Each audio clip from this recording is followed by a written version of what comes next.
وبارک وسلم وصلی علیہ۔ دنیا کے تمام دیکھنے والوں، تمام چاہنے والوں، تمام پیار کرنے والوں کو جنید اقبال کی جانب سے انتہائی محبت کے ساتھ السلام علیکم۔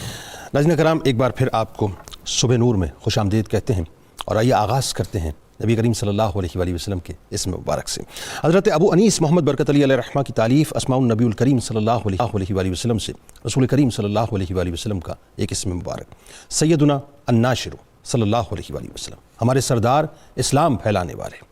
درود و سلام بھیجے اللہ آپ صلی اللہ علیہ وآلہ وسلم اور آپ صلی اللہ علیہ وآلہ وسلم کے آل پاک اور صحابہ کرام رضوان اللہ تعالیٰ علیہم اجمعین پر۔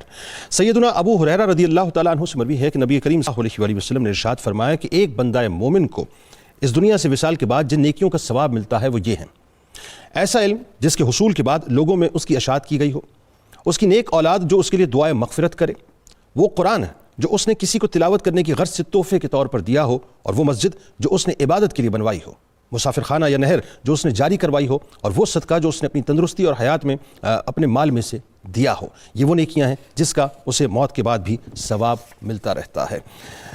آج ناظرین کرام ایک ایسی مکرم اور ممتاز ہستی پر گفتگو کریں گے، یعنی ان کا تذکرہ خیر کریں گے اور کوشش کریں گے کہ یہ سعادت بس ہمیں نصیب ہو جائے، کہ جو پہلی صدی ہجری سے تعلق رکھتے ہیں۔ حضرت حبیب اجمی رحمۃ اللہ علیہ، شیخ المشائخ، شجاع طریقت، متمکن اندر شریعت، بہت ہی بلند ہمت اور انتہائی باقدر شخصیت ناظرین، یعنی ایک ایسی شخصیت ناظرین کے صوفیہ کرام میں پہلی صدی ہجری کے جو صوفیہ کرام ہیں، اکابر صوفیہ میں آپ کا شمار ہوتا ہے۔ آپ کی ولادت باسعادت فارس میں ہوئی، آپ کا اسم مبارک حبیب اور کنیت ابو محمد ہے۔ آپ کو اجمی اس لیے کہا جاتا ہے ناظرین کہ آپ قرآن پاک کے بعض الفاظ درستگی سے ادا نہیں کر سکتے تھے، یعنی عربی نہیں جانتے تھے۔ آپ اکثر فرمایا کرتے تھے کہ میں خود تو عربی ہوں، میں اجمی ہوں، لیکن میرا دل جو ہے وہ عربی ہے۔ آپ کا شمار اس وقت کے عظیم مشائخ میں ہوتا تھا ناظرین، اور آپ کی ابتدائی توبہ اور بیعت حضرت حسن بصری رحمۃ اللہ علیہ سے تھی، اور حضرت حبیب اجمی رحمۃ اللہ علیہ ابتدائی دور میں ناظرین آپ کو پتہ ہے، تاریخ میں بتاتی ہے کہ بہت زیادہ امیر تھے، لیکن دنیاوی مشاغل میں بہت زیادہ مشغول تھے، اور اہل بصرہ کو آپ سود پر رقم دیا کرتے، یعنی سودی کاروبار کیا کرتے تھے۔ اور ہوتا یہ تھا کہ جب کوئی مقروض پیسے لوٹا نہیں پاتا تھا تو آپ اس وقت تک ٹلتے نہیں تھے جب تک کہ آپ اپنی رقم لے کر اس سے واپس نہ لوٹیں۔ میں آپ کو ایک واقعہ بتاتا ہوں ناظرین ابتدا میں، اور وہ واقعہ ایسا ہے جو آپ کی زندگی کا ایک یو ٹرن ہے، جس میں آپ کی زندگی مکمل طور پہ تبدیل ہو کے رہ گئی تھی۔ قصہ یہ تھا کہ آپ چونکہ مقروضوں سے قرض وصول کرنے جاتے تھے اور اس وقت تک نہیں لوٹتے تھے جب تک کہ آپ قرض وصول نہ کر لیں۔ ایک مرتبہ ایک مقروض کے گھر پہ آپ گئے، موجود وہ نہیں تھا، اس کی بیوی موجود تھی۔ اس نے کہا اس وقت گھر میں دینے کو کچھ بھی نہیں ہے، ہاں یہ ضرور ہے کہ ایک بھیڑ ہم نے کاٹی تھی، اس کا گوشت بھی ہم نے کھا لیا ہے، لیکن اس کی سری ہمارے پاس موجود ہے، آپ چاہیں تو یہ لے کے چلے جائیں۔ حضرت حبیب اجمی رحمۃ اللہ علیہ اس سری کو لے کے گھر پہ آئے اور اپنی بیگم کو دیا کہ اس کو پکا لو۔ اچھا، پکانے کے لیے لکڑیاں موجود نہیں تھیں، آٹا بھی ساتھ ساتھ موجود نہیں تھا، تو انہوں نے کہا کہ ٹھیک ہے، میں سود کا جو مزید پیسہ ہے کسی سے لے کر اس سے یہ تمام چیزیں لے کر آتا ہوں۔ تھوڑی دیر میں وہ لوٹے اور اس کے بعد یہ پکانا وکانے کا سلسلہ شروع ہو گیا۔ ایک سائل آپ کے دروازے پہ آیا، آ کر اس نے سوال کیا، آپ نے اس کو منع فرما دیا، یعنی منع فرما کے آپ نے اس کو واپس بھیج دیا کہ جی تو مجھ سے کچھ لے کر کیا امیر ہو جائے گا، لیکن ہم ضرور غریب ہو جائیں گے، لوٹا دیا اس کو۔ اب ہنڈیا پک چکی تھی، جیسی ہنڈیا نکالی گئی تو آپ کی بیگم نے چلا کر کہا کہ آ کے دیکھیں کہ معاملہ یہ ہے کہ یہ تو کچھ اور ہو چکا ہے، یعنی خون بن چکا ہے، اب کیا یہ خون ہم پیئیں گے؟ بس یہ دیکھنا تھا اور سننا تھا، اور ساتھ ہی ساتھ ان کی بیگم نے جملے ادا کیے کہ آپ کی اور کنجوسی کی وجہ سے سارا معاملہ ہوا ہے۔ یہ جملہ ایسا تھا ناظرین کہ اس جملے نے حضرت حبیب اجمی رحمۃ اللہ علیہ کو ایک تبدیلی میں پیدا کر دیا۔ اس وقت آپ نے توبہ کی، اور توبہ کرنے کے بعد اپنی بیگم سے یہ کہا کہ گواہ رہنا کہ میں نے آج اللہ کی بارگاہ میں توبہ کی ہے۔ اچھا، یہاں نہیں رکے، پھر اس کے بعد وہ نکلے اور یہ سوچ کے نکلے کہ جتنا بھی قرض ہے لوگوں کے پاس میں سب کو معاف کر دوں گا، سود معاف کر دوں گا۔ جیسے وہ راستے میں جا رہے تھے تو آپ نے دیکھا کہ جو بچے راستے میں کھیل رہے تھے انہوں نے پکار کے کہا کہ راستہ چھوڑ دو، کیونکہ اجمی آ رہے ہیں، ایسا نہ ہو کہ ان کے پیروں کی گرد کی وجہ سے ہم میں شمار ہو جائیں۔ یہ جملہ ایسا تھا ناظرین کہ ان کو کاٹ کے رکھ دیا اس جملے نے۔ اب وہ سوچتے ہیں کہ میں توبہ کروں، تو حضرت حسن بصری رحمۃ اللہ علیہ کی بارگاہ میں پہنچے، اور پہنچنے کے بعد سارا ماجرا بیان کیا۔ ظاہر نگاہ ولی میں وہ تاثیر دیکھی، بدلتی ہزاروں کی تقدیر دیکھی۔ حسن بصری رحمۃ اللہ علیہ نے جیسے آپ پر نگاہ فرمائی، آپ نے اللہ کی بارگاہ میں ایک بار پھر توبہ کی، اور آپ کا دل مکمل طور پہ تبدیل ہو گیا۔ وہی حبیب اجمی رحمۃ اللہ علیہ جو کچھ دیر پہلے تک سود خور تھے، سود پہ پیسہ لیتے تھے، اللہ کے مقرب بندوں میں ایسے شمار ہو گئے ناظرین کہ آپ دوبارہ پلٹے، اور جیسے ہی پلٹے تو اسی راستے سے پلٹے، اور آپ نے دیکھا کہ وہی بچے جو کھیل رہے تھے پہلے وہ پکار کے یہ کہتے تھے کہ راستہ چھوڑ دو، کہیں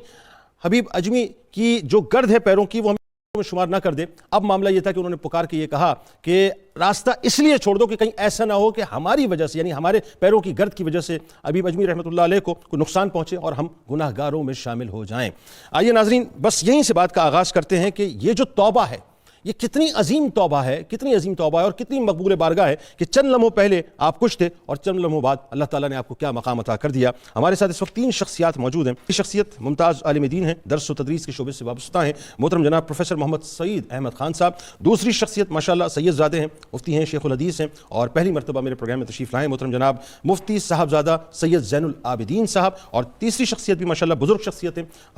صوفی ہیں، دانشور ہیں، ممتاز عالم دین ہیں، محترم جناب پروفیسر محمد نواز درویش صاحب۔ آپ تینوں کو میں خوش آمدید کہتا ہوں۔ السلام علیکم۔ وعلیکم السلام۔ حضرت آپ سے بات کا آغاز کرتے ہیں۔ یہ جو حبیب اجمی رحمۃ اللہ علیہ کی زندگی کا ٹرننگ پوائنٹ ہے، میں جب اس واقعے کو پڑھ رہا تھا تو دیکھیے کہ چند لمحوں پہلے کیا کیفیت ہے، چند لمحوں بعد کیا مقام اللہ تعالیٰ نے عطا کر دیا۔ میرا خیال ہے یہیں سے آغاز کرتے ہیں بات کا۔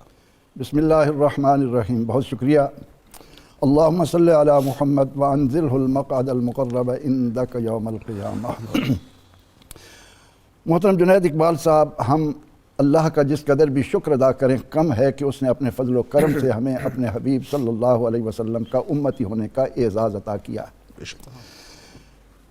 اس اعزاز کی بدولت ہمیں اللہ کے جو انعامات ملے ہیں ان کو کوئی بھی شمار میں لانے کی سکت نہیں رکھتا۔ بالکل ٹھیک بات۔ اب اللہ رب العزت نے قرآن کریم میں یہ تو فرما دیا کہ یاد رکھنا میرے جو ولی ہیں ان پر نہ کوئی خوف ہے نہ کوئی غم ہے، الا ان اولیاء اللہ لا خوف علیہم ولا ہم یحزنون۔ مگر اس کے ساتھ ساتھ اس رب کریم نے ہم پر یہ عظیم احسان فرمایا ہے کہ ہمیں نماز کے اندر سورہ فاتحہ دی اور سورہ فاتحہ کا تتمہ اپنے نیک بندوں پر کیا۔ اہدنا الصراط المستقیم، ہمیں سیدھی راہ دکھا۔ اس کے بعد ہم کیا کہتے ہیں؟ صراط الذین انعمت علیہم، بالکل ٹھیک، ان لوگوں کی راہ جن پر تو نے انعام کیا ہے۔ پھر جب ہم نے قرآن سے سوال کیا کہ وہ کون لوگ ہیں جن پر اللہ نے انعام کیا ہے تو قرآن نے کہا کہ من یطع اللہ والرسول فاولئک مع الذین انعم اللہ علیہم من النبیین والصدیقین والشہداء والصالحین، اور ساتھ ہی کہا کہ حسن اولئک رفیقا۔ یہ کتنا اچھا ساتھ ہے، کیا بات، سبحان کہ یہ کیسے ساتھی اللہ نے اپنے فضل و کرم سے اپنے بندوں کو عطا کر دیے ہیں۔ تو اسی ضمن میں ہم یہ دیکھتے ہیں کہ حضرت یوسف علیہ السلام اللہ کے نبی ہو کر دعا مانگ رہے ہیں کہ ادخلنی فی عبادک الصالحین، اے اللہ مجھے نیکوکاروں میں داخل فرما۔ ہم دعا مانگتے ہیں ربنا آتنا فی الدنیا حسنہ وفی الآخرۃ حسنہ، اس کے بعد کہتے ہیں ادخلنا الجنۃ مع الابرار۔ اب یہ جو قرآن کریم کا ایک اسلوب اللہ کے فضل و کرم سے ہمیں ملا ہے وہ ہمیں یہ بتا رہا ہے کہ دنیا میں انسان جن سے محبت کرتا ہے قیامت کے دن بھی انہی کے ساتھ اٹھے گا۔ ہم کیا جانیں، ہم کیسے اندازہ لگائیں کہ ہمارے یہ لمحات جو اللہ کے نیک بندوں کا ذکر سننے میں صرف ہو رہے ہیں ان کی اللہ کے ہاں کیا قدر و منزلت ہے۔ مولانا روم علیہ الرحمہ نے تو اس حقیقت کو یوں بیان کیا کہ یک زمانہ صحبت با اولیاء بہتر از 100 سالہ طاعت بے ریا۔ ایک لمحہ جو ہمیں اللہ کے ولی کی صحبت میسر آ جائے وہ 1000 سال بغیر نمود اور نمائش کے کی ہوئی عبادت سے بڑھ کر شمار ہوتی ہے۔ لیکن اس میں ایک بات جو بڑی اہم ہے، اس پہ کلام کرتے ہیں، بالکل آپ نے درست فرمایا پروفیسر صاحب کہ تھوڑا سا میں چاہتا ہوں صاحب آپ بھی اس میں اپنا انپٹ دیجئے کہ یہ جو زندگی کا اتنا بڑا یو ٹرن ہے، یعنی آپ دیکھیے کہ ایک شعرہ یہ ہے کہ جی پورا بصرہ جو ہے وہ یہ پکار رہا ہے کہ جی آپ سود ہو رہے ہیں معاذ اللہ، بچے تک جو ہیں وہ جانتے ہیں، اور جب آپ گزر رہے ہیں تو آپ کے پیروں کی گرد سے بھی بچنا چاہتے ہیں۔ اس حد تک جو ہے آپ کا ایک منفی شعور تھا، اور وہی بات ہے کہ چند لمحے پہلے اللہ تعالیٰ نے دل کی کیفیت کو بدلا، اور چند لمحے جو ہیں وہ ولی کی بارگاہ ہیں، اور چند لمحے ولی کی نگاہیں ہیں، اور کیفیت یہ ہے کہ وہی بچے پہ پکار اٹھتے ہیں کہ آپ سے زیادہ بہتر کوئی نہیں۔ بسم اللہ الرحمن الرحیم صلی اللہ تعالیٰ علی نبی الامین وعلی آلہ واصحابہ اجمعین۔ جنید بھائی شکریہ آپ کا۔ آپ مجھے اجازت دیں کچھ تمہیدی کلمات میں ضرور عرض کرنا چاہوں گا۔ روئے زمین پر اولیاء اللہ حضور اکرم صلی اللہ علیہ وسلم کے روحانی جانشین ہوتے ہیں، بے شک اس میں کوئی دوسری اور اللہ تبارک و تعالیٰ جل وعلا کی قدرت کی نشانیوں میں سے ایک عظیم نشانی بھی ہوتے ہیں، اس لیے کہ جہاں عام انسان موجود ہوں وہاں اللہ تبارک و تعالیٰ جل وعلا ایسے بندے ضرور ظاہر فرماتا ہے جو اس کی قدرت کا مظہر ہو کر یہ یاد دلاتے ہیں کہ رب العالمین ہمارا مالک ہے، ہمارا خالق ہے، انہیں دیکھ کر رب العالمین کی ذات یاد آ جاتی ہے۔ کچھ چیزیں ایسی ہوتی ہیں کہ جو اللہ تبارک و تعالیٰ جل وعلا نے عالم ازل میں ہمارے مقدر کی ہیں، لیکن جس وقت بندہ اس دنیا میں آتا ہے تو بشری تقاضوں کی وجہ سے دنیاوی معاملات اس پر غالب آ جاتے ہیں، لیکن وہ شے جو اللہ تبارک و تعالیٰ نے حقیقتاً اس کے مقدر کر دی ہے اس کو رب العالمین جل وعلا جب ظاہر فرمانا چاہے، یعنی مخلوق کو جس کے وجود سے فائدہ رب العالمین نے اس کی تقدیر میں لکھ دیا ہے، اگر اس کی پیدائش کے بعد کوئی بشری عارضہ اس کو لاحق ہو اور وہ اپنے حقیقی مقصد سے ہٹ جائے کچھ دیر کے لیے بشری تقاضے کی وجہ سے، تو رب العالمین ایسے اسباب ظاہر فرماتا ہے جو اس کو رب العالمین جل وعلا کے ارادے کے مطابق دنیا میں زندگی بسر کرنے کی توفیق دے دیتے ہیں۔ یہی وجہ ہے کہ حضرت سیدنا حبیب العجمی رضی اللہ تعالیٰ عنہ کے ابتدائی حالات میں ایسے واقعات ملتے ہیں کہ جس میں ہمیں لگتا ہے کہ دنیاوی معاملات کا غلبہ ہے آپ کی ذات پر، لیکن چونکہ عالم ازل میں ان کے بارے میں فیصلہ ہو چکا کہ ان کے وجود سے نفع دیا جائے گا لوگوں کو، اور ان کی روحانیت سے، ان کے علم سے، ان کی زبان سے، ان کے معاملات سے، اخلاق سے، ان کی توکل سے، ان کی رضا سے آگے چل کے دنیا فائدہ اٹھائے گی، نصیحت اور عبرت حاصل کرے گی۔ تو رب العالمین جل وعلا نے وہ جو بشری تقاضوں کی وجہ سے ان پر دنیاوی معاملات کا غلبہ ہوا تھا، وہ خواجہ حسن بصری رضی اللہ تعالیٰ عنہ کی صحبت کی وجہ سے رب العالمین نے دور کر کے وہ جو حقیقی بات تھی اس کو ظاہر فرما دی۔ سبحان اللہ۔ اب یہی وجہ ہے کہ توبہ جو آپ کی ہوئی وہ حضرت سیدنا خواجہ حسن البصری رضی اللہ تعالیٰ عنہ کے دست مبارک پر ہوئی۔ ٹھیک، اور میں ذرا اس دور کا آپ کو تھوڑا سا سمجھ لیجئے کہ تعارف کرواؤں گی۔ اتنا بڑا دور تھا،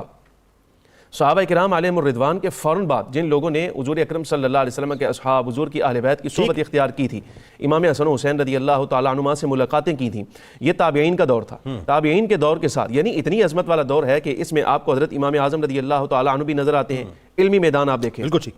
تو وہیں آپ کو امام مالک بھی نظر آئیں گے، یہیں آپ کو حضرت امام شافعی رحمۃ اللہ علیہ بھی نظر آئیں گے، اور جید اکابر علماء اس دور کے محدثین، مفسرین، یعنی پوری اس امت کا آپ جس کو کہہ لیں کہ قوام اور خلاصہ وہ اس دور میں ظاہر تھا۔ تابعین اور تبع تابعین کا دور متصل مطلب، بالکل ایسے بالکل ٹھیک۔ اور اس میں دوسری طرف آپ صوفیاء کی طرف دیکھیں تو خواجہ حسن بصری، حضرت داؤد طائی، حضرت فضیل بن عیاض رضی اللہ تعالیٰ عنہ مجمعین، ان بزرگوں میں حضرت حبیب العجمی جن کی زبان عجمی ہے، عربی پر مہارت نہیں،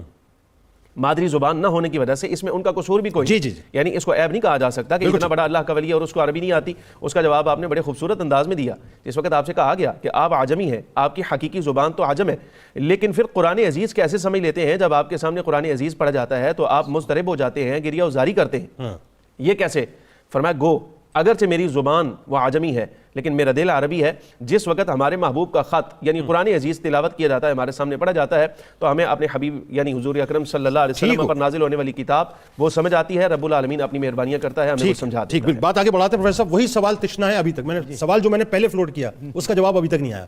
کہ توبہ بنیادی طور پہ جو حضرت حبیب عجمی رحمۃ اللہ علیہ نے فرمائی، میں سمجھنا یہ چاہتا ہوں کہ یہ کتنا بڑی مطلب اس توبہ کا کتنا بڑا مقام ہے کہ ایک تو یہ کہ اللہ نے معاف کر دیا، ایک یہ کہ اللہ نے صرف معاف نہیں کیا، مقام ولایت عطا کر دی، اور ایک یہ کہ مقام ولایت ایسی عطا کر دی کہ بچوں تک کی مطلب سماعتوں میں یہ بات آ گئی یا ان کے قلب پہ اللہ تعالیٰ نے ودیت فرما دیا کہ اب جو آ رہے ہیں وہ نہیں ہیں، چند ہی لمحوں کی بات ہے۔ ذرا اس پہ تھوڑا سا کلام فرمائیے۔ بسم اللہ الرحمن الرحیم۔ اس پہ اللہ پاک نے قرآن پاک میں ہماری رہنمائی فرمائی ہے کہ اس طرح کی جو توبہ ہوتی ہے جس کو توبہ نصوحہ، توبہ تو نصوح کہا گیا ہے، فَأُولَٰئِكَ يُبَدِّلُ اللَّهُ سَيِّئَاتِهِمْ حَسَنَاتٍ، اس طرح کی جو توبہ کرتے ہیں اللہ تعالیٰ کا ان پر اتنا کرم ہوتا ہے، اتنا احسان ہوتا ہے کہ ان کے 100 سال کے بھی اگر گناہ ہوں وہ اللہ تعالیٰ نیکیوں میں بدل دیتا ہے۔ جب وہ نیکیوں میں بدلتا ہے تو اس کا درجات بلند ہوتے ہیں، جب درجات بلند ہوتے ہیں وہ اللہ کا محبوب بنتا ہے، تو حدیث قدسی ہے کہ جو میرا حبیب بنتا ہے، میرا محبوب بنتا ہے، اللہ اس کا پھر کائنات میں اعلان کرواتا ہے فرشتوں میں، زمین پر، کہ یہ میرا حبیب ہے، میرا محبوب ہے، میں ان سے پیار کرتا ہوں، تم بھی ان سے پیار کرو۔ وہ جو پیار القاء ہوا مخلوق میں وہ ان معصوم بچوں کے دلوں میں بھی آیا، اور ان کے دلوں سے وہ آواز نکلی کہ آپ بڑے ادب کے ساتھ بیٹھ جاؤ کہ اس وقت حبیب عجمی آ رہا ہے، کہیں ایسا نہ ہو کہ ہمارے پاؤں کی گرد اس کے اوپر پڑے اور ہم بے ادبوں میں شمار ہو جائیں۔ یہ اللہ کا اہتمام ہے، اللہ کا انتظام ہے۔ اور اسی آیت پاک، یہ جو آیت پاک میں نے تلاوت کی ہے، اس کا مفہوم حدیث پاک سے بھی واضح ہوتا ہے کہ یہ کیسے درجات ملتے ہیں کہ حضور نبی کریم صلی اللہ علیہ وسلم سے حضرت ابو ذر رضی اللہ تعالیٰ عنہ روایت فرماتے ہیں کہ کل قیامت کے دن ایک شخص اللہ کی بارگاہ میں لایا جائے گا، اللہ کریم فرمائیں گے کہ اس کو اس کے گناہ یاد کرواؤ، اس کے گناہ گنوائے جائیں گے۔ اب وہ کہے گا کہ میں تو مارا گیا، لیکن جو گناہ گنوائے جائیں گے اور اس کے بعد فرمایا جائے گا کہ اس کے جتنے گناہ ہیں ان کو نیکیوں میں بدل دو۔ یہ ہے اولیاء اللہ کا مقام کہ جب اللہ کی بارگاہ میں سچی توبہ کی جاتی ہے تو کیا انعام آتا ہے۔ پھر وہ سوچے گا اور پھر کہہ بھی اٹھے گا کہ میرے تو ابھی اور بھی گناہ رہتے ہیں۔ جب انعام دیکھے گا نا کہ اتنا مجھ کو انعام ملا تو بڑے بڑے گناہ ذکر نہیں ہوں گے۔ تو حضور صلی اللہ علیہ وسلم کے پیارے صحابی فرماتے ہیں کہ جب یہ بیان کیا کہ وہ کہے گا کہ میرے تو اور بھی گناہ رہتے ہیں، تو سرکار صلی اللہ علیہ وسلم ہنسے، اتنا ہنسے کہ آپ کے دانت مبارک بھی ظاہر ہوئے کہ وہ یہ چاہتا تھا کہ مجھ کو اور بھی انعام ملے۔ تو یہ انعام ملتا ہے کہ جب سچی توبہ ہو، دل میں کائنات کو نکال دیا جائے، دنیا و ما فیہا کو، اور اللہ کو بسا لیا جائے۔ یہ کام کیا حضرت حبیب اجمی رحمۃ اللہ تعالی علیہ نے، پھر ایسے پلٹے کہ ساری زندگی دنیا کی طرف نگاہ نہیں۔ اچھا ایک بات ذرا سے اس میں بتائیے کہ خاندانی تعارف آپ کا کیا ملتا ہے؟ آپ کا ایک خاندانی جو ہے وہ آپ کے بزرگ جو تھے والد گرامی، وہ بھی ایک کامل بزرگ تھے، ٹھیک ہے نا، اور ان کی جو صحبت تھی، جیسا کہ ذکر کیا کہ آپ بھی بیعت ہیں حضرت خواجہ حسن بصری رحمۃ اللہ تعالی جنہوں نے 130 صحابہ سے فیض حاصل کیا، ٹھیک، اور یہ وہ خلافت عطا خاندان کی تھی نا آپ کو؟ جی ان سے خلافت بھی ہے، یہ ظاہری خلافت ان سے ہے، آپ کو روحی خلافت بھی ملی حضور نبی کریم صلی اللہ علیہ وسلم سے، حضرت خواجہ ویسے کرنی رضی اللہ تعالیٰ عنہ سے، اور حضرت مولا علی مشکل کشا حضرت علی رضی اللہ تعالیٰ عنہ سے آپ کو روحی خلافت بھی آپ کو حاصل تھی۔ یہ آپ کا روحانی مقام ہے، اور کیونکہ جیسا کہ محترم شاہ صاحب نے بتا دیا کہ وہ ماحول ہی ایسا تھا جس میں علم تھا، تقویٰ تھا، مجاہدہ تھا، ریاضت تھی، اس ماحول کے اندر پھر آپ کی جو تربیت حضرت خواجہ حسن بصری رحمۃ اللہ تعالی علیہ نے فرمائی ہے کہ آپ کو پھر آسمان کا ستارہ ایک چمکتا ہوا ایسا بنا دیا کہ آج بھی اس سے ہم روشنی حاصل کر رہے ہیں۔ اور جیسا کہ آپ نے فرمایا کہ آپ کا قلب عربی تھا، وہ ایسا کیوں ہوا، کیسے ہوا کہ ایک انسان آج یہ چاہتا ہے کہ میرا دل عربی ہو جائے؟ تو اس کی وجہ یہ ہے کہ قرآن دل پر نازل ہوا، قرآن دل پر نازل ہوا، حضور نبی کریم صلی اللہ علیہ وسلم قلب اطہر پر اترا، اور آپ کے قلب اطہر سے اس قرآن کی روشنی کائنات میں پھیلی، جس نے اپنے قلب کو قلب مصطفیٰ صلی اللہ علیہ وسلم کے سامنے پیش کر دیا، آئینہ کی طرح، جس طرح آئینہ کے سامنے انسان جاتا ہے تو وہ روشن ہو جاتا ہے، تو جس کا قلب سرکار صلی اللہ علیہ وسلم کے قلب کے ساتھ جڑ جاتا ہے وہ قلب عربی بن جاتا ہے۔ واہ سبحان اللہ جی، بالکل ٹھیک ہے۔ ناظرین آئیے، چونکہ ظاہر ہے اللہ تعالیٰ کے محبوبین کی بات ہو رہی ہے، تو پھر محبوب رب کائنات کی بات کیوں نہ ہو، اور ان پر درود پاک کا نذرانہ کیوں نہ ہو، تو مل کر سرکار مدینہ صلی اللہ علیہ وآلہ وسلم پر درود پاک کا نذرانہ پیش کرتے ہیں۔ اللهم صل على سيدنا ومولانا محمد وعلى سيدنا علي وسيدتنا فاطمة وسيدتنا زينب وسيدنا حسن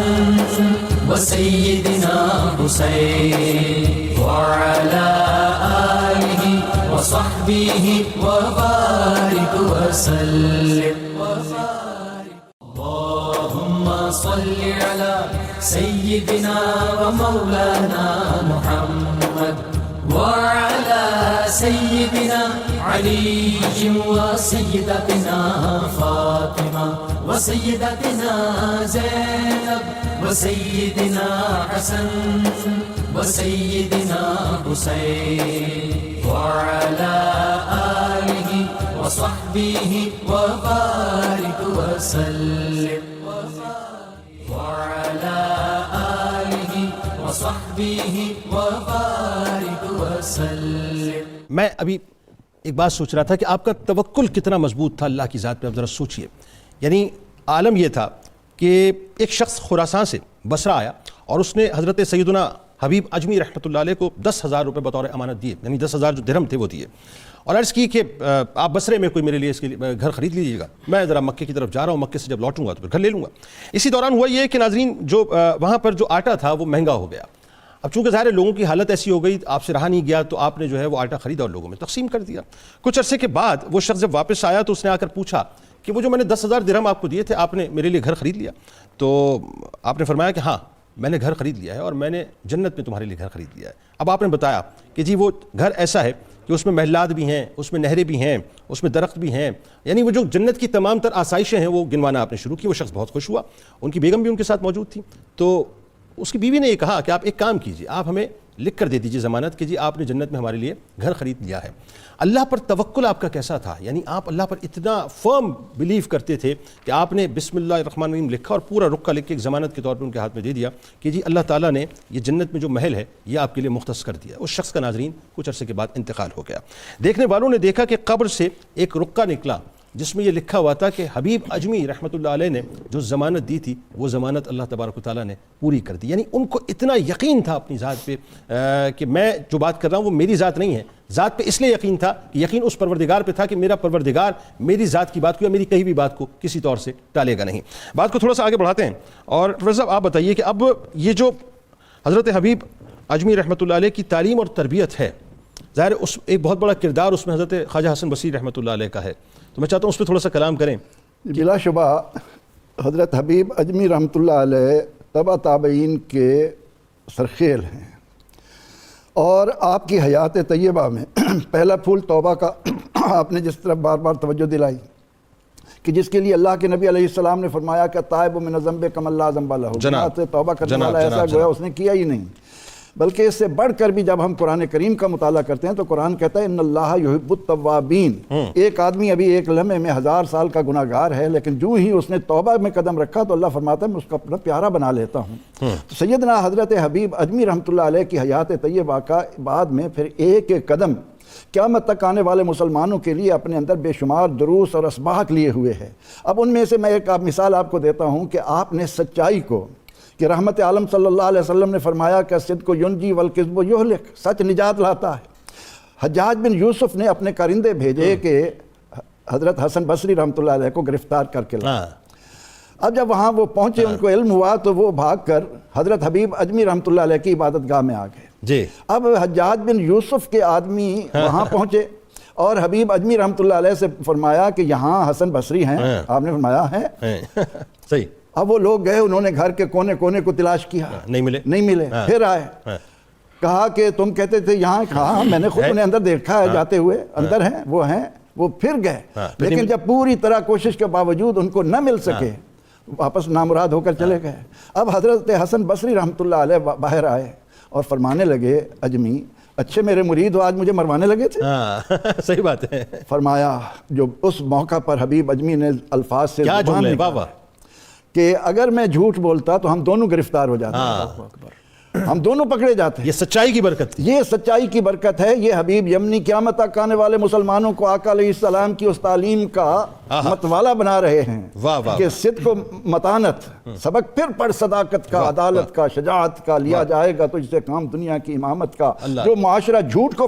فروغ دے اور پھر اولیاء اللہ سے محبت کا دعویٰ بھی کرے اور ان کے ساتھ محبت نہیں ہو سکتا۔ آگے جب ہم توکل کی بات کرتے ہیں تو ہم حبیب اجمی رحمۃ اللہ علیہ کی حیات طیبہ میں دیکھتے ہیں کہ ایک وقت تو وہ تھا کہ کاروبار کر رہے تھے اللہ سے جنگ والا، اب ایک دم پاسا پلٹا اور اللہ کی محبت میں کس مقام پر آئے۔ گھر میں جب فاقہ کشی ہونے لگی تو بیوی نے کہا کہ آپ حالات کو دیکھ رہے ہیں، جائیے مزدوری کر لیجئے۔ فرمان لگے ٹھیک ہے، آج کے بعد ہم مزدوری پہ جائیں گے۔ اور جب مزدوری پر گئے تو سارا دن اللہ کا ذکر کرتے رہے۔ اب شام کو جب خالی لوٹے اور بیوی نے کہا کہ کیا کما کر لائے ہو، کہنے لگے کہ جس کی مزدوری کی ہے وہ بڑا کریم ہے، بڑا سخی ہے، بڑا نوازنے والا ہے، وہ ہمیں کہہ رہا تھا کہ تم مزدوری کیے جاؤ، 10 دن بعد تمہیں اجرت مل جائے گی۔ ٹھیک ہے۔ اب حبیب اجمی رحمۃ اللہ علیہ روزانہ اپنے کام پر جاتے رہے، لیکن 10 دن کے بعد جب آئے اور گھر میں داخل ہوئے تو کیا دیکھا کہ طرح طرح کے کھانے پک رہے ہیں۔ فرمانے لگے کہ یہ کیا، یہ کہاں سے آیا؟ کہا کہ جس کے ہاں تم مزدوری کرتے ہو انہوں نے یہ بھجوایا ہے، 3000 درہم نقد بھی بھجوائے ہیں، یہ کھانے پینے کا سامان بھی بھجوایا ہے، اور ساتھ ہی یہ پیغام بھی بھیجا ہے کہ حبیب تم بہت عمدہ مزدوری کر رہے ہو۔ واہ واہ واہ واہ۔ لیکن اس میں ایک نقطہ جو میں چاہتا ہوں اس کی تھوڑا سا کلیئرٹی اس میں آ جائے، ایک جملے میں پھر بات آگے بڑھاتے ہیں کہ وہ تو حبیب اجمی رحمۃ اللہ علیہ تھے۔ یہاں عام آدمی پھر اس تصور میں نہ پڑ جائے کہ میں یہ کروں گا تو یہ ہو جائے گا، اس نے تو اسی طرح سے انتظامات کرنے ہیں، محنت کرنی ہے۔ پہلے اپنے اندر توبہ کا وہ انداز لائیں اور پھر اس کے بعد اپنے قلب و ضمیر کو اس طرح روشن کرے کہ ایک ہاتھ میں شریعت ہو، ایک میں طریقت ہو۔ اس انداز سے جو بھی حضور غوث پاک اونٹ کے گھٹنے کو رسی سے باندھ کر توکل کرے، بات یہ ایسا ہی ہے نا جی؟ جی یہ تو ظاہر ہے کہ پہلے اونٹ کا گھٹنا باندھو پھر اللہ کی ذات پر توکل کرو۔ ٹھیک، بالکل صحیح۔ تو اللہ کی ذات پر توکل اس انداز میں کہ من کان للہ کان اللہ لہ، جو اللہ کا ہوا اللہ اس کا ہوا، پھر جس کا اللہ ہو جائے اس کو کس چیز۔ کیا بات ہے صاحبزادہ صاحب، بات کو آگے بڑھاتے ہیں۔ اچھا، اب چونکہ توکل کی بھی بات آ گئی اور اس میں ایک واقعہ میں نے بھی بیان کر دیا، ایک واقعہ جو ہے وہ حضرت صاحب نے بیان کر دیا، میں چاہتا ہوں تھوڑا سا اس پہلو پہ بھی بات ہو کہ حضرت حبیب اجمی رحمۃ اللہ علیہ کی تعلیمات کیا تھی۔ اور ویسے تعلیمات تو نظر آ رہی ہیں نا کہ سچائی بھی نظر آ رہی ہے، توکل بھی نظر آ رہا ہے، لیکن میں چاہتا ہوں ان ڈیپتھ جا کر تھوڑا سا اس پہ گفتگو ہو کہ ایکچولی پیغامات آپ کے کیا ہیں۔ سیدنا حبیب الاجمی رضی اللہ تعالیٰ عنہ کی تقریباً ساری زندگی ہی ہمارے لیے نصیحت اور پیغام سے عبارت ہے، یعنی آپ ان کی حیات کے جتنے واقعات پڑھیں، ہر واقعہ کے ضمن میں آپ کو کوئی نہ کوئی نصیحت نظر آئے گی۔ حضرت سیدنا خواجہ حسن بصری کے ساتھ چونکہ بہت گہرا تعلق ہے، اس لیے آپ کی حیات کے اکثر واقعات، آپ کے پیغامات، آپ کے ارشادات وہ خواجہ حسن بصری رضی اللہ تعالیٰ عنہ سے متعلق ہے، یعنی ان کے سامنے انہوں نے بیان کیے ہیں اور وہی آگے روایت کیے گئے۔ جس وقت خواجہ حسن بصری رضی اللہ تعالیٰ عنہ دریا پار کرنا چاہتے تھے، لیکن ایک کشتی کا انتظار کر رہے تھے کہ کشتی آئے، میں اس پر سوار ہو کے دریا کی دوسری طرف چلا جاؤں۔ تو سیدنا حبیب العجمی رضی اللہ تعالیٰ عنہ کا وہاں سے گزر ہوا، دیکھ کر پوچھ لیا، فرمایا حسن آپ خیریت سے ہیں، یہاں کیوں کھڑے ہیں؟ تو آپ فرماتے ہیں چونکہ مرشد ہیں، فرمایا میں دریا پار کرنا چاہتا ہوں۔ بات کوئی نہیں کی، صرف خاموشی کے ساتھ چلے اور دریا کے اوپر چلتے چلتے چلتے چلتے دریا پار چلے گئے، اور وہاں جا کے سامنے کھڑے ہو کر کہتے ہیں کہ اے شیخ، آپ اپنے دل سے بغض بھی نکالیے، حب دنیا بھی نکالیے، دنیا کی محبت بھول جائیے، اور یہ جو بشری تقاضوں کے مطابق بسا اوقات کسی کے لیے بغض اور کینہ پیدا ہو جاتا ہے، کوئی نفرت بندہ کرنے لگتا ہے کسی سے، اس کو بھی نکالیے، اللہ پر اعتماد کر کے قدم آگے بڑھائیے، انشاءاللہ العزیز آپ بھی اسی طرح پانی پر چل لیں گے۔ اب یہ ہے سیدنا خواجہ حسن بصری رضی اللہ تعالیٰ عنہ جیسی شخصیت۔ یہاں یہ واقعہ بیان کرنے کا ہرگز یہ مقصد نہیں ہے کہ شاید حبیب اجمی رضی اللہ تعالیٰ عنہ نے توبہ تو خواجہ حسن بصری کے ہاتھ پر کی، لیکن جو مرتبہ مقام اللہ نے عطا فرمایا وہ خواجہ حسن بصری سے بڑھ کر تھا، یہ بالکل بات نہیں۔ حقیقت یہ ہے کہ جن کے ہاتھوں پر بیعت کی ہے وہ اپنا مرتبہ رکھتے ہیں، اپنا مقام رکھتے ہیں، لیکن صوفیاء کا جو آپسی کلام ہوتا ہے وہ ایک دوسرے کے لیے نہیں ہوتا، بلکہ وہ دنیا کو بتانے کے لیے ہوتا ہے کہ اسباق کیا ہیں ہماری زندگی سے تمہارے لیے۔ ٹھیک ہے، اب یہاں میں جو گفتگو کر رہا ہوں، یہ واقعات عرض کر رہا ہوں، آپ کو بھی معلوم ہے، خان صاحب کو بھی معلوم ہے، ڈاکٹر صاحب کو بھی معلوم ہے، لیکن وہ واقعات عرض کرنے کا مقصد یہ نہیں کہ ان کو سنائے جائیں یا ساتھ والوں کو سنائے جائیں، بلکہ عوام کے لیے ہیں، ناظرین کے لیے، کہ وہ یہاں سے نصیحت حاصل کریں۔ بے نہیں اسی طرح خواجہ حسن بصری رضی اللہ تعالیٰ عنہ اس بات کے مخاطب ہی نہیں کہ کوئی بندہ یہ درجہ نکالے، یہ نتیجہ نکالے کہ شاید ان کے قلب میں کوئی بغض تھا، کوئی حب دنیا تھی، جس وجہ سے حضرت حبیب نے ان کو نصیحت کی۔ یہ نصیحت ان کو نہیں بلکہ ہمیں تھی،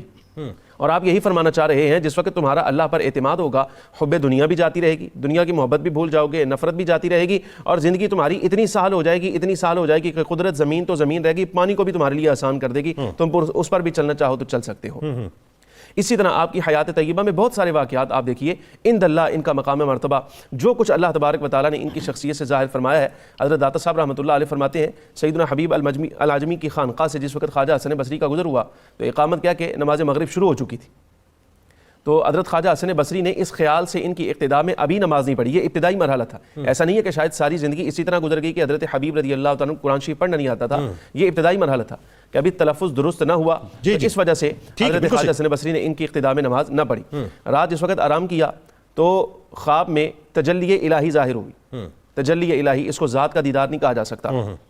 اس میں رب العالمین کی بارگاہ میں عرض کرتے ہیں مالک تیری رضا چاہتا ہوں، بتا کیسے عطا ہوگی؟ فرمایا اے حسن آپ نے ہماری رضا پائی تو ہے لیکن اس کی کما حق ہو قدر نہیں کی۔ مالک کیسے قدر نہیں کی؟ فرمایا اس لیے کہ آپ نے حبیب کے ظاہری تلفظ کو دیکھا ہے لیکن اس کی صحت نیت کو نہیں دیکھا اور اس کی عبادت کے درجے کو نہیں دیکھا۔ اگر آپ ان کی صحت نیت اور ان کی عبادت کے درجے کا خیال کر کے نماز پڑھ لیتے تو ان کی اقتداء میں یہ عبادت ایسی ہوتی جو معتبر بھی سمجھی جاتی اور ہماری رضا کا آپ کے لیے اعلان بھی سمجھی جاتی۔ کیا بات ہے۔ اب یہ ہے حضرت سیدنا حبیب العجمی رضی اللہ تعالیٰ عنہ کا وہ مقام مرتبہ جو رب العالمین جل وعلا خواجہ حسن بصری کو الہام فرما رہا ہے صدق نیت کی وجہ سے۔ تو حضرت حبیب اجمی کا یہ جو کردار ہے، مطلب یہ کہ نیت کا صفا بھی ضروری ہے اس لائن میں، اور اس میدان میں جب تک نیت صاف نہیں ہوتی، اخلاص نہیں آتا تو رب العالمین جل وعلا کی بارگاہ۔ اچھا یہ بات وہی ہوگی نا کہ ایکچولی یوں سمجھ لیجئے کہ یہ انفورسین قسم کی تعلیمات ہیں جی، جو جس پر عمل پیرا ہو کر کرامات کا ظہور ہونا شروع ہو جاتا ہے۔ ذکر تو آپ نے کرامات کا کیا لیکن اس کے پیچھے اگر وہی باتیں پردہ ہٹا کے دیکھیں تو وہ تعلیمات ہیں کہ جس کو اپنا کر آپ نے اپنے آپ کو اس مقام پہ پہنچا دیا۔ اچھا جی اب یہ بتائیے پروفیسر صاحب کہ ایک تو بات یہ ہو گئی کہ حضرت حبیب اجمی رحمۃ اللہ علیہ کی تعلیمات ظاہر اس کا ذکر آیا، میں ایک اور بات سمجھنا چاہ رہا ہوں اس میں، اور وہ یہ ہے کہ جو کرامات کے حوالے سے ان کی گفتگو ہوتی ہے اس میں کئی کرامات کا ظہور آپ کے ساتھ ہوا ہے، میں چاہتا ہوں تھوڑا سا اس پہ فوکس ہو کے مزید اس پہ گفتگو کی جائے۔ جی،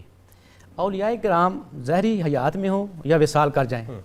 یہ سراپا نفع مند ہوتے ہیں مخلوق کے لیے، اور ان کی کرامات اگر جو ظہور ہوتی ہیں وہ اپنی ذات کے لیے نہیں ہوتی، وہ مخلوق کے نفع کے لیے، فائدہ کے لیے ہوتی۔ ٹھیک ہے، اور اس معاملے میں حبیب اجمی رحمۃ اللہ علیہ بڑے ممتاز نظر آتے ہیں۔ آپ کے شیخ جن کا ہم بار بار ذکر کر رہے ہیں حضرت خواجہ حسن بصری رحمۃ اللہ علیہ، وہ آپ کے ہاں تشریف لائے ہوئے تھے، دونوں بیٹھے ہیں، دونوں روزہ سے ہیں،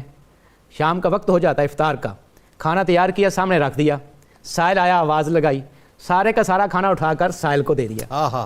خواجہ حسن بصری رحمۃ اللہ علیہ فرماتے ہیں کہ ہم نے بھی روزہ افطار کرنا تھا، آدھا دے دیتے آدھا رکھ لیتے۔ آپ نے ایک تو یہ فرمایا کہ شیخ جو اس کا ثواب ملا ہے وہ تو میں آپ کو ہدیہ کرتا ہوں۔ اللہ اکبر، کیسی سخاوت ہے۔ اچھا ایک بات قطع کلام کی بات، ایک اور واقعہ اسی سے ملتا جلتا تھوڑا سا میں مکمل کر لوں اسی کو۔ جی جی پلیز پلیز پلیز۔ اور دوسری بات یہ ہوئی کہ ابھی چند لمحے باقی تھے افطار میں کہ دروازے پہ دستک ہوئی، آپ باہر تشریف لے گئے تو ایک شخص کھڑا ہے نوجوان، اس کے سر پر تھال ہے کھانے کا، اور 500 درہم اس کے پاس ہیں، اور آ کر پیغام یہ دیتا ہے کہ حضور آپ یہ مجھ سے قبول فرمائیں کہ میرے جو مالک ہے اس نے یہ بھیجا ہے، اور وہ کہتے تھے کہ خواجہ حسن بصری وہ شخصیت ہے کہ جو کسی سے نذرانہ قبول نہیں کرتے، تو آپ ان کے مرید ہیں، آپ ان کو راضی کریں، ان کو منوائیں، کیونکہ میرے مالک نے یہ شرط رکھی ہے کہ اگر خواجہ حسن بصری یہ ہدیہ قبول کر لے تو میں تجھ کو آزاد کر دوں گا۔ تو حضرت حبیب اجمی رحمۃ اللہ علیہ نے وہ ساری چیزیں، وہ کھانا شیخ کے سامنے رکھا، 500 درہم غرباء میں تقسیم کیے، مالک نے اس غلام کو آزاد کیا، اور سیر ہو کر دونوں شیخ نے کھانا بھی کھا لیا۔ تو یہ نفع مند تعلیمات ہیں اولیاء کرام کی، صوفیاء کرام کی، بظاہر نظر نہیں آ رہی ہوتی، لیکن ان کے اندر کئی حکمتیں ہوتی ہیں، ظاہری فائدے بھی ہوتے ہیں، روحانی فائدے بھی ہوتے ہیں۔ تو شیخ حبیب اجمی رحمۃ اللہ تعالی علیہ کا یہ فیضان کہ آپ نے توکل میں کمال حاصل کیا، رضا کے مقام پہ پہنچے، اور اس کے ساتھ ساتھ مخلوق کے لیے اتنا نفع مند کہ آپ ادھار لے کر بھی لوگوں میں قحط کے ماحول میں تقسیم فرمایا کرتے تھے، اللہ ان کو غیب سے مدد کر دیا کرتا تھا۔ توکل کامل ہو تو غیب سے ہر طرح کی مدد اللہ کیا بات، مجھے توکل کے حوالے سے وہی آپ کی بات مکمل ہوئی، مجھے وہ واقعہ یاد آیا کہ آپ کی زوجہ جو ہیں وہ آٹا پکا رہی تھی، تو اس وقت آپ گھر میں موجود تھے، تو آگ لینے کے لیے برابر وہ گئیں پڑوس میں، تو جب وہ واپس لوٹیں تو اس دوران ایک سائل آپ کے دروازے پہ آ گیا، تو آپ نے اٹھا کر اس سائل کو سب کچھ دے دیا۔ اب ظاہر زوجہ نے آ کے پوچھا کہ بھائی وہ کہاں گیا سب کچھ؟ فرمایا کہ وہ سائل آیا تھا، وہ لے کے چلا گیا۔ اچھا جی اب ہمارے پاس تو کھانے کو اس وقت کچھ نہیں، اب ہم کیا کریں؟ فرمایا کوئی بات نہیں، مطلب اگلے چند لمحوں کے اندر جو ہے دروازے پہ دستک ہوتی ہے، اور اللہ تبارک و تعالیٰ کی طرف سے آپ کو جو ہے وہ سالن اور روٹیاں اور ساری چیزیں گوشت کی صورت میں عطا ہو جاتی ہیں۔ تو آپ نے فرمایا کتنا خوبصورت سودا ہے، اور کتنی جلدی جو ہے اس کا نفع مل گیا۔ تو اب بات وہ یہ تعلیم بھی ہو گئی اور کرامت بھی آ گئی، کرامت بھی ہوئی اور لوگوں کو فائدہ بھی پہنچا۔ اسی طرح جب قحط کے ماحول میں آپ نے باقاعدہ ایک مرتبہ قرض لیا، اور قرض لے کر لوگوں میں آٹا تقسیم کیا، قرض بہت زیادہ لے لیا تھا۔ اب لوگ جب آتے آپ کے پاس اپنی رقم واپس لینے کے لیے، اللہ نے کیا آپ کی مدد فرمائی، آپ نے ایک تھیلی آپ نے سرانے رکھی ہوئی تھی، جو بھی قرض خواہ آتا اسی میں سے اس کو درہم نکال کے دے دیتے، یہاں تک کہ تمام کا قرض بھی اتر گیا، تھیلی پھر بری کی بری رہ گئی۔ جب اللہ کی راہ میں انسان خرچ کرتا ہے تو اللہ کا وعدہ ہے کہ وہ کم نہیں ہوتا، وہ زیادہ ہوتا ہے۔ کیا بات۔ اچھا اس معاملے میں تو کوئی دوسری رائے نہیں ہے نا کہ حضرت حبیب اجمی رحمۃ اللہ علیہ کا جو کردار ہے، آپ دیکھیے جس وقت آپ پلٹے ہیں تو جتنی بھی رقم آپ کی مقروضوں پر نکلتی تھی، آپ نے وہ رقم جو اصل لی، سود چھوڑا، پھر اپنی جو رقم تھی وہ بھی اللہ کی راہ میں خرچ کر دی، سب کچھ اللہ کی راہ میں دے دیا، اور آپ کا پھر کام یہی ہو گیا تھا اللہ کی راہ میں خرچ کرنا۔ بس آخر میں چونکہ شارٹ کامنٹ، وقت بہت کم ہے، دو جملوں میں جی۔ اصل میں جب انسان اپنے آپ کو اللہ کے سپرد کر دیتا ہے تو وہ اس کی مخلوق کے لیے سراپا مفید ہو جاتا ہے۔ ایسا ہی ہے۔ اب حبیب اجمی رحمۃ اللہ علیہ کا آغاز ہم دیکھتے ہیں، اور پھر ان کے جب انجام پر نظر ڈالتے ہیں، اور ہر طرف اللہ کی رحمت کے چشمے پھوٹتے ہوئے نظر آتے ہیں۔ آپ ایک جگہ سے گزر رہے ہیں، وہاں پر ایک آدمی کو پھانسی پر چڑھایا جا رہا ہے اس کے جرم کی وجہ سے، آپ صرف وہاں سے گزرے ہیں، دیکھا ہے اس کو، اس کے بعد اس کو دیکھا گیا کہ وہ جنت میں آرام کر رہا ہے۔ پوچھا گیا کہ اس کی کیا وجہ ہے؟ کہا کہ جب مجھے انہوں نے تختہ دار پر چڑھایا تو وہاں سے حبیب اجمی رحمۃ اللہ علیہ کا گزر ہوا تھا، اور انہوں نے میرے لیے کلمہ خیر کہہ دیا تھا۔ تو اللہ تعالیٰ کے یہ ولی نہ تو اپنی قدر و منزلت بڑھانے کے لیے باتیں کرتے ہیں، نہ اپنی شان دکھانے کے لیے، بلکہ یہ زمین پر اللہ کے نمائندے اس طرح بن کر چلتے ہیں کہ ان کی زندگی کا ایک ایک قدم اس کی مخلوق کے لیے رہنما بن جاتا ہے۔ بالکل ٹھیک جناب۔ حضرت سیدنا حبیب الاجمی رضی اللہ تعالیٰ عنہ کی ساری زندگی کا خلاصہ اگر نکال لیا جائے تو وہ 2-4 جملوں میں صرف اتنا نکلتا ہے کہ اگر آپ ترقی چاہتے ہیں، عند اللہ قبولیت چاہتے ہیں، آپ کو درجہ اور مرتبہ چاہیے، تو آپ کو اپنے زمانے میں سیدنا حسن بصری رضی اللہ تعالیٰ عنہ جیسا صحیح کامل جو متبع شریعت بھی ہو اور طریقت میں حضرت مولا علی رضی اللہ تعالیٰ عنہ کا پیروکار بھی ہو، آپ کو اس کے ساتھ وابستگی لازمی کرنا پڑے گی، اس کے بغیر آپ کو کوئی چارہ نہیں ہے عند اللہ قرب کا۔ اور دوسرا پھر آپ کو قرآن عزیز، حضور اکرم صلی اللہ علیہ وسلم کی شریعت کی تابعداری اور سب معاملات کو آپ کو پاسداری کرنا پڑے گی۔ پھر اللہ تبارک و تعالیٰ کی ذات پر توکل، اور جیسا اس کی رضا ہو اس کی رضا میں راضی رہنا، یہ جب تک آپ نہیں کرتے اس وقت تک عند اللہ قبولیت کا درجہ آپ کو عطا نہیں ہو۔ بالکل ٹھیک۔ حضرت آخری 2 جملوں میں اگر میں آپ سے یہ کہوں کہ حضرت حبیب اجمی رحمۃ اللہ علیہ کی شخصیت سے کیا پیغام جو ہے وہ ہمیں لینا چاہیے، 2 جملوں میں؟ وہ جو پیغام آپ نے نزا کے وقت دیا وہ میں پیش کرنا چاہتا ہوں کہ جب آپ پر نزا کی حالت آ رہی تھی تو آپ اللہ ربی اللہ ربی ایک تو آپ کی زبان پر جاری تھا، پھر آپ نے مریدین کو کہا کہ میری ایک نصیحت یاد رکھیں، جب رات کو سونے لگیں تو اپنا محاسبہ کریں کہ آج دن میں کتنے گناہ کیے ہیں، کتنی نیکیاں کی ہیں، اور اس کے بعد کلمہ طیبہ پڑھا، آپ کا وصال ہو گیا۔ وصال کے بعد ایک شخص نے آپ کی زیارت کی اور پوچھا آپ حبیب اجمی ہیں؟ فرمایا تھا، اب میں حبیب اجمی نہیں ہوں،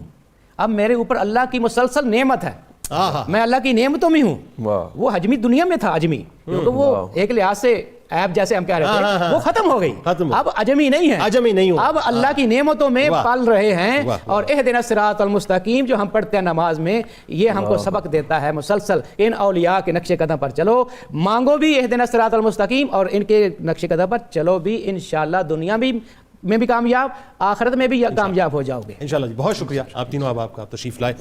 ناظرین کرام آئیے اب آپ کو لیے چلتے ہیں